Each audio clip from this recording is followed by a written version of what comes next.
Assalamualaikum warahmatullahi wabarakatuh. Bismillahirrahmanirrahim.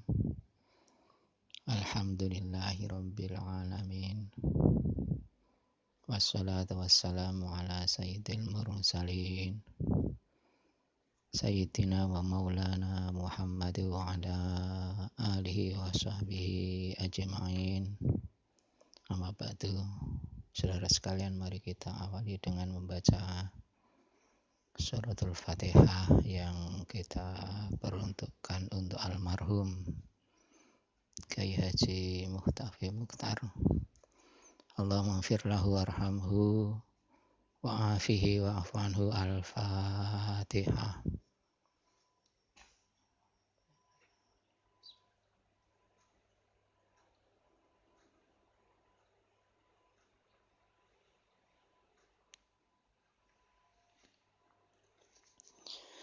Saudara sekalian, saya ditunjuk untuk membawa mata kuliah akhlak tasawuf ini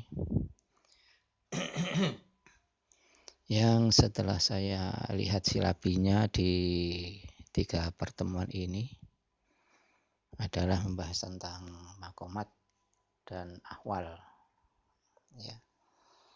Langsung aja kita pada materi. Makomat dan ahwal ini lebih mengarah pada dunia tasawuf. Ya, pada dunia tasawuf. Tasawuf itu prakteknya gimana sih? Kita sudah sangat familiar dengan kata-kata tasawuf. Sudah sering kita mendengar. Tapi prakteknya bagaimana sih? Terus tasawuf yang ada dalam diri kita ini bagaimana bentuk konkretnya? Saudara sekalian, begini aja ilustrasi paling mudah itu, kalau kita sholat, ya sholat misalnya, sholat itu secara syariat itu adalah ya syarat rukunnya itu sebagaimana di dalam fikih itu syariat, tapi hakikat yang dalam hal ini adalah tasawufnya. Ya, hakikatnya adalah di dalam diri kita waktu sholat ini bagaimana gitu. Itulah tasawuf ya. Jadi tasawuf itu hanya mengolah aspek rohaniyah dan batin. Rohani kita ini dalam beribadah, dalam kehidupan kita di dunia ini bagaimana? Itulah tasawuf. Jadi tidak ada bedanya antara orang yang koridornya sufi atau tasawuf atau tasyri'nya, syariahnya, atau dia seorang syariat. Tidak ada bedanya. Pakai biasa gitu aja. Yang beda kan hanya rohaniyahnya ya. Kayak sholat, podo-podo sholat. Ya semuanya sama, apalagi jamaah yang banyak seperti itu. Tapi di dalam sholat itu bagaimana rohaniyahnya? Kong sholat itu kadang-kadang di dalam sholat itu aja, oh iya waktu bayar SPP mah ujian, itu dalam sholat, padahal waktu tidak sholat tidak eling dong. Oh iya waktunya bayar kreditan sepeda motor. Nah, jadi di dalam sholat itu metu kabeh. Ada yang dalam sholat itu hanya Allah ya. Contoh aja. Ini sebelum kita masuk ke materi kita berilustrasi tentang tasawuf ya, tentang dunia tarekat, dunia sufi. Sayyidina Ali ketika dalam peperangan ya, kena panah di punggungnya akan dicabut itu, beliau tunggu dulu, saya tak sholat dulu, di tengah sholat ya silakan dicabut aja. Benar, dibiarkan. Ketika Sayyidina Ali siap, ada 3 orang ketika beliau di sholat, ada 3 orang yang siap-siap. Yang satu ini orangnya kekar ya, ini diberi tugas oleh rundingan yang jauh dari beliau ya untuk mencabut panah itu. Kemudian yang satu bawa kain yang ketika kemudian dicabut darahnya mengalir, ada yang langsung ditempel kain. Yang satu siap-siap untuk bopong, ngerti bopong. Sehingga kalau mungkin dicabut kemudian pingsan jatuh itu ada yang apa istilahnya itu, ada yang jagani begitu. Benar, di tengah-tengah sholat yang kekar dengan kedua tangannya ini, ya, mencengkram erat tombaknya, kemudian dicabut, seret, darahnya muncrat langsung ditempel dengan kain. Loh, beliau ini tetap sholat. Kenapa? Kenapa masalahnya? Karena di dalam sholat ya wis bismillah. Sudah tidak ada yang lain kecuali Allah Subhanahu wa ta'ala. Tidak kerasa wis. Ya. Tidak kerasa. Ketika salam selesai, loh, kenapa? Kok belum dilaksanakan perintah saya untuk mencabut anak panah? Ditunjukkan kainnya berlumuran darah, ditunjukkan anak panahnya. Beliau pingsan, loh, pingsannya setelah selesai. Sholat di masjid yang membedakan di hadapan Allah kualitasnya adalah bagaimana ahwal rohaniyahnya. Nah, inilah ya, itulah dunia tasawuf, dunia sufi. Nah, sekarang kita menginjak pada makomat. Ya, makomat itu apa sih? Makomat itu jamak dari makom. Makam itu loh yang biasa kamu takut kalau lewat makam ini. Ya, jamaknya makom atau derajat. Jadi di dalam tasawuf ini ada tingkatan-tingkatannya. Nek syariat tidak ono, memang tidak ada yang bahas tentang tingkat-tingkatan secara formal. Nah, kita berada di tingkatan mana? Nah, itulah ya, tingkatan-tingkatan ini. Nah, para ulama sufi ya, itu tingkatan ini bisa ya, bisa terwujud itu dengan bagaimana? Dan mujahadah. Ini yang saya kuning ini. Mujahadah. Ya. Ini aja dalam dunia sufi apa namanya? Lupa kok ada yang tanpa mujahadah dia kok bisa langsung naik. Ya itu karwe Gusti Allah. Secara umum seperti ini ya. Secara umum. Emang kalau darahnya yang mengalir ini sudah darah-darah putih, tidak darah merah kaya awake dhewe ini iki. Apa meneh merah budak kakean dosa. Cepat itu naiknya, makomnya ini loh cepat. Ya. Jadi podo-podo bayat di depan mursyid masuk ke dunia tarekah ini. Ya, tarekah itu adalah itu jalan yang ditempuh untuk menuju ya, salik ini, orang yang berjalan ini yang menuju derajat yang tinggi di sisi Allah itu bagaimana? Ya. Itu mujahadah. Jadi dengan mujahadah yang kuat ya, maka tahapan-tahapan itulah akan bisa dilalui dengan baik. Makanya sering kita lihat kalau sudah masuk ke dunia tasawuf ini, dunia sufi ini, apa namanya, wiridahnya itu sudah tidak apa namanya, tidak kepalang tanggung. Makanya begitu saya disuruh orang tua saya untuk masuk ke dunia tarekat, ya, waktu itu saya sedang ngaji di pondok, ditelepon bapak saya untuk sudah waktunya masuk tarekat, tapi yang harus muktabaroh menurut NU, itu syaratnya. Bebas siapa yang dipilih. Akhirnya saya milih yang gampang-gampang, yang ngandeng-ngandeng aja. Sing wiridane ndak pate-pate abot kan wae. Ya. Itu mujahadah. Dengan terbiasa dengan mujahadah itu akhirnya rohaniyahnya akan terbina terus ya. Yang kemudian akan secara bertahap ya akan mencapai makom-makom yang tinggi ya. Mujahadah. Saudara sekalian, di dalam rohaniyahnya ini keimanan kita pun ada yang sifatnya ya, ada sifatnya an-nadhari dan ada yang sifatnya adalah adzauqi ya. Jadi dengan begitu orang-orang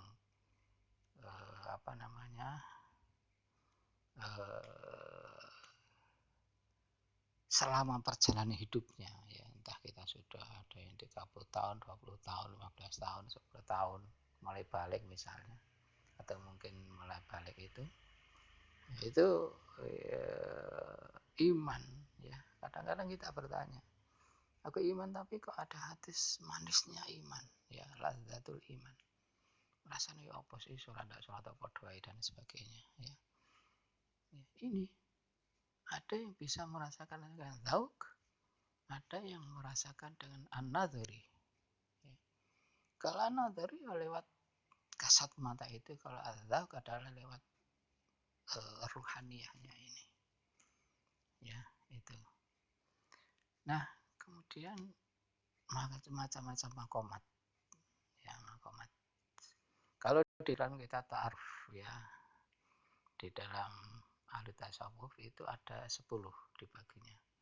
Makomat ini, makom dalam dunia tasawuf ini ada 10, ini yang saya garis biru ini. Tapi kalau aluma, ya, kalau dalam kitab aluma itu ada 7, yang ada 10 macam-macamnya bisa kita lihat, yang ada 7 makom-makomnya bisa kita lihat, ya. Nanti file ini akan saya kasihkan pada Kosma, yang nanti akan di-share kepada kalian semua. Ya. Nah, ini ada yang sepakati. Inilah yang akan kita bahas satu persatu. Ya. Yang disepakati ini ada, yang pertama adalah taubat, ya, dan seterusnya. Ya. Jadi, dan ada yang tidak disepakati. Ya, taubat, zuhud, dan seterusnya, ini yang disepakati. Yang disepakati inilah yang kita bahas. Ya, ini menurut banyak ahli tasawuf untuk membahasnya. Memang kita tidak bisa harus berapa gitu, tidak bisa. Jadi perbedaan pendapat di antara masing-masing ini, ya, itu adalah sebuah kewajaran. Yang pertama adalah taubat. Ini adalah step atau makom pertama. Mungkin kita berada di sini, mungkin walaupun kita tidak menyadari, dan kita juga tidak tahu step ini yang tahu adalah seorang guru, adalah guru kita. Ya, bahkan kita duduk di step yang mana kita tidak tahu. Paling tidak kalau kita berada di dunia tasawuf, di dunia sufi, maka guru kita sudah mengetahui dan kita berada di posisi mana, ya, yang tentunya terus akan ditingkatkan. Tapi kalau dalam dunia syariat, wis pokoknya sing penting ibadah maring ngono selesai wis, ya.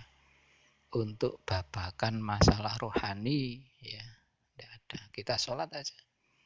Untuk kata-kata ikhlas ini tidak ada dalam syarat rukun, walaupun lillahi ta'ala itu kan niatnya seperti itu kan.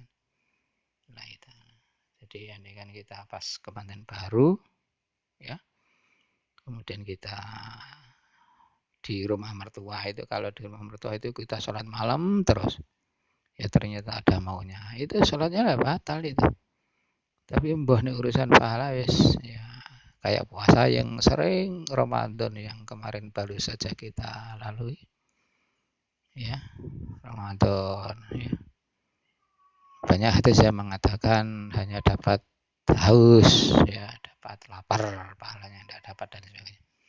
Ya macam-macam lah, itu pokoknya masalah tasawuf. Jadi sebetulnya kita harus menyeimbangkan hidup kita antara syariat dan hakikat, ya. Kedua-duanya harus jalan, itu idealnya seperti itu, ya. Ini kan kita dalam masalah kuliah kan kalau bisa ilmu itu kita terapkan. Pertama kita harus taubat. Kita mungkin makam di sini kita setiap hari bergumul dengan dosa. Nabi aja dalam satu riwayat berapa? 70 kali, dalam riwayat lain 100 kali itu taubatnya. Dan taubatnya tidak hanya astagfirullahaladzim, astagfirullah, lisan itu kan syariat, itu loh maksudnya. Tapi begitu itu kemudian masuk ke dunia terus nangis itu bisa. Banyak riwayat mengatakan ya serbannya itu basah coba. Jadi kalau baca ayat-ayat tanda-tanda kekuasaan Allah ini nangis terus kita nangis ya apa nangis nih pas ndak di dua itu baru nangis ya kita itu loh. Nah, terus ya apa terusan surga neraka ya kita percaya tapi lewat. Nah itulah yang dinamakan dengan iman ya. Kamarku ya apa dosa tok awak iki. Dan aneh iku dosa tapi ndak rumangsa dosa. Dosane akeh tapi alah nggo wudu kan logur-logur kabeh. Ya sudah dengan itu. Ya. Dalam dunia tasawuf kalau sudah syariat masuk syariat ya sudah nanti akan terhapus itu dosa-dosa. Ya. Itulah saudara sekalian. Jadi bagaimana rohani kita ini? Ya. Itulah yang dinamakan iman. Jadi di suatu kelas mungkin beberapa tahun yang lalu ya, itu ada waktu saya bahas tentang iman ya, tentang iman itu ada yang bertanya, Pak kok Nabi dan sahabat sering nangis? Itu iman itu seperti itu iman, iman yang benar, artinya adalah antara hakikat ya dan syariat ini menyatu, antara dunia sufi tasawuf dengan syariat ini menyatu. Justru itulah iman. Jadi begini loh. Kita percaya dengan surga, kita percaya dengan neraka, kita percaya dengan barzah. Ya, ada siksa ya di barzah, ada kenikmatan, ada syukuran neraka, sirat, ya, mizan. Ya kita ngerti, tapi seolah-olah di depan itu lewat, lewat. Itu kita. Wis dosa kah? Tidak ditobati. Ya. Iman ya percaya, tidak hanya percaya, tapi seolah-olah itu ada di depan kita. Coba. Jahanam yang begitu dahsyatnya, yang begitu mengerikan. Kita kan lewat saja. Ya. Ada jaminan untuk kita dalam hal ini. Lewat saja. Terus, wes, ini kan pertanyaan ini, terus iman kita sejauh mana terusan? Tapi ini mereka benar-benar seolah-olah ada di depan kita. Anak-anakku sekalian. Wis ini ada awake dhewe berarti di sana. Ya, ada wis pokoke samaan ngono ae. Bahkan dosa biasa. Dah. Taubat yang pertama. Taubat. Saya begitu akan naik haji itu orang tua saya pesan begini walaupun tidak ada dalilnya itu. Hei Cong, Mekah Madinah itu tanah suci. Terus yang mlebu kono kok wonge suci, wes enak wis. Tapi tanah suci sing mlebu kok wonge kotor, susah nak kono. Kepanasan ada masalah ini dan itu sehingga kalau ada cerita ini dan itu bisa jadi ada benarnya. Tapi kalau yang masuk orang yang suci, tanah suci, telebone suci, ya enteng wis. Saan wis istilahnya apa saan? Sealiran wis. Ya ndak kerasa panas, ndak kerasa kesel. Ya panas ya kesel tapi ya apa ya? Ya sudah ada masalah lancar lah pokoknya. Makanya taubat yang benar-benar taubat sampai bersih ini dosa kita. Ini taubat. Okay. Anak-anak sekalian taubat ini benar-benar apa? Merupakan makom pertama ya. Makom pertama. Nah, derajat yang pertama taubat ini. Dosa itu anak-anak sekalian itu identik dengan musibah kayak corona ini. Ya. Rabbana la tu'akhidna in nasina au akhtana.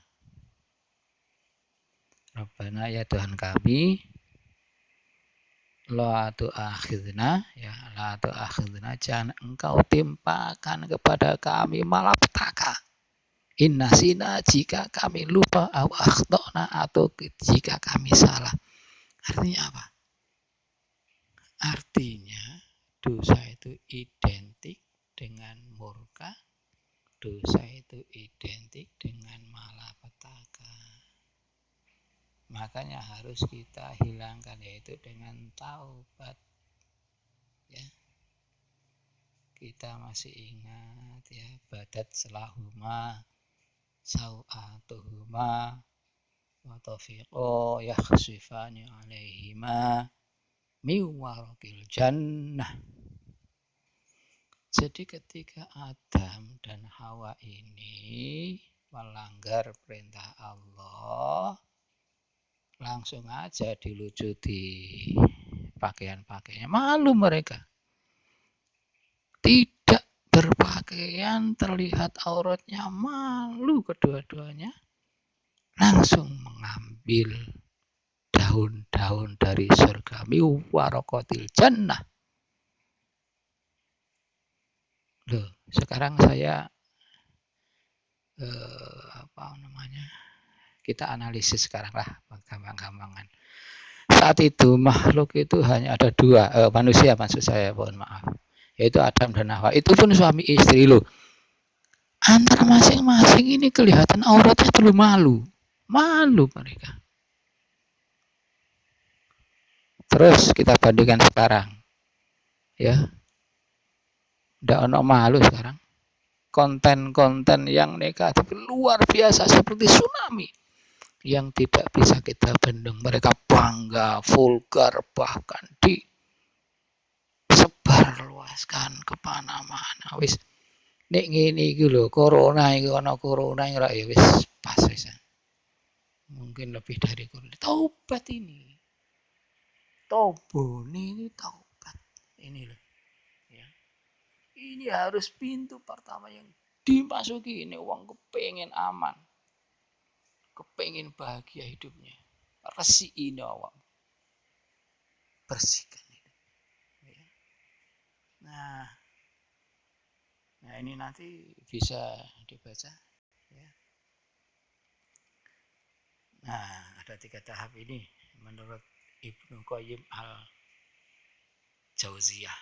Ya, 3 tahap mulai dari sudah kita familiar ini, mulai dari menyesal ya, meninggalkan, benar-benar meninggalkan ya, kemudian diganti dengan yang baik dan seterusnya. Itu taubat sudah. Jadi tahap pertama, makom pertama adalah taubat, yang kedua adalah istiqomah ya. Tobatnya diistiqomai, mujahadahnya diistiqomai dari guru-guru mursyid kita. Istiqomah itu adalah lebih baik daripada alfi karomah. Istiqomah tok lho, 1000 karomah dari 1 karomah itu luar biasa hebatnya ya. Itu istiqomah. Nah, ini nanti jadi pertanyaan dari saya ya. Kamu punya istiqomahnya, punya istiqomah apa? Terus apa alasanmu? Ya itu nanti tugas terus. Kalau belum punya istiqomah apa? Harus punya. Wis ben hidup tidak ngelundung tok ngono. Jadi ono peningkatan ngono. Mungkin tiap pagi baca kulhu 3 kali. Kulhu misalnya. Istiqomah. Ya, mungkin kita mulai dari yang enteng-enteng. Mungkin bisa sampai sholat malam istiqomah. Mungkin sampai bisa puasa Senin Kamis istiqomah. Mungkin bisa habis kita kerja gajian walaupun hanya 2000. Iya istiqomah. Setiap gajian aku tidak hanya walaupun gajian hanya sedikit kurang, bayar SPP kurang. Wis 2000. Nah, misalnya istiqomah. Jadi ada walaupun kecil ada yang diperuntukkan untuk yang lain. Saya mengerti untuk yang lain itu nanti akan membawa kebaikan kepada kita yang lebih banyak. Itu loh. Jadi ojo nol ya. Setiap hari mungkin kita istiqomah ya. Baca Al-Qur'an ya mungkin satu halaman, ya, grounded. Kalau baca Al-Quran itu grounded itu terus. Guru saya mengatakan jangan sampai lisan kita itu belum pernah mengucapkan satu huruf pun di dalam Al-Quran. Artinya apa? Artinya harus khatam. Ya, mungkin mulai malam ini kita mulai Alif Lam Mim terus saja, mungkin 6 bulan 1 tahun tidak khatam. Ya, setelah khatam dimulai lagi dari awal. Makanya kalau bisa dalam keluarga itu satu orang itu punya satu Al-Quran. Ya, dibatasi gitu. Jangan sampai lisan kita satu huruf pun tidak membaca ayat-ayat dalam huruf Al-Quran. Artinya berarti kita harus terus baca Al-Quran maupun. Ya, setahun khatam. Besok kan iso 8 bulan khatam. Ini udah setahun 2 tahun, pokoknya istiqomah. Wes ini nanti saya tanyakan ini. Ya. Innal ladzina qalu rabbuna Allah tsumma istaqamu tatanazzalu alaihimul malaikatu alla takhafu wa la tahzanu wa abashiru bil jannati allati kuntum tu'adun nahnu awliya'ukum fil hayatid dunya wa fil akhirah. Ini yang saya garis bawahi. Nahnu awliya'ukum fil hayatid dunya wa fil akhirah. Ini loh. Jadi kita ini punya wali Allah, baik di dunia maupun di akhirat. Innal ladzina qalu rabbuna Allah tsumma istaqamu dan seterusnya. Nahnu awliya'ukum fil hayatid dunya wa fil akhirah. Wes enak nih hidup ini. Istiqomah. Tsumma istaqamu ini loh, tsumma istaqamu. Ya. Rabbuna Allah tsumma istaqamu. Tuhan kami adalah Allah dan kita istiqomah di dalamnya. Tatanazzalu alaihimul malaikatu alla takhafu wa la tahzanu. Coba ayat yang luar biasa ini Al-Qur'an. Nggih. Wis gitu istiqomah, nggih. Dan seterusnya ya. Kemudian ini tugasannya. Terus apa amalannya sudah kamu istiqomahkan? Ya. Misalnya tiap hari baca kulhu 100 kali misalnya. Kulhu. Ya. Kemudian terus nomor 2, apa alasannya? Nah, alasannya kamu istiqomahkan. Oh, karena ada keterangan dari kitab, dari guru saya. Kulhu itu nanti ya semoga bisa begini, dapat cepat-cepat dapat jodohnya dan sebagainya. Ya ora boleh diniati ngono loh, ya, tidak boleh. 2 pertanyaan ini, apa amalannya kalau belum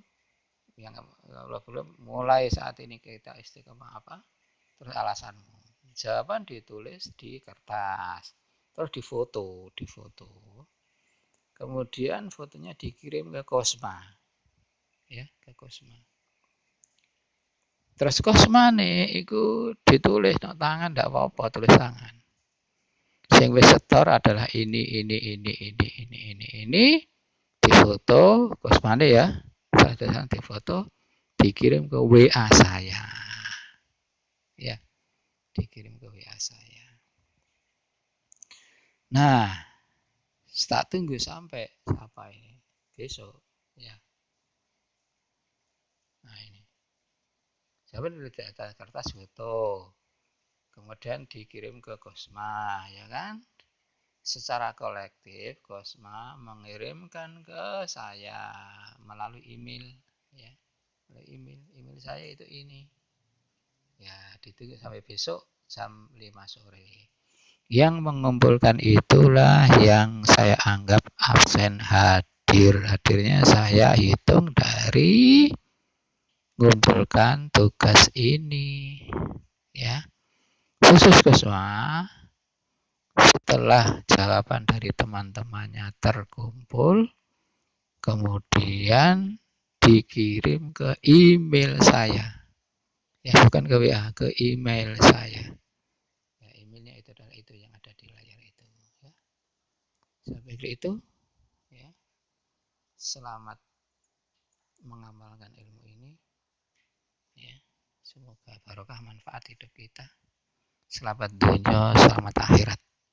Bahagian dunia, ya bahagia akhirat. Sekarang kita sambil berharap kita tutup, semoga corona cepat-cepat selesai dan kita bisa kembali seperti sedia kala, dan semoga keluarga kita, masyarakat kita, teman-teman kita, dosen-dosen kita, guru-guru kita sehat walafiat, ya, seger kewarasan. Ngoten, kurang lebihnya mohon maaf. Akhirun, wassalamualaikum warahmatullahi wabarakatuh.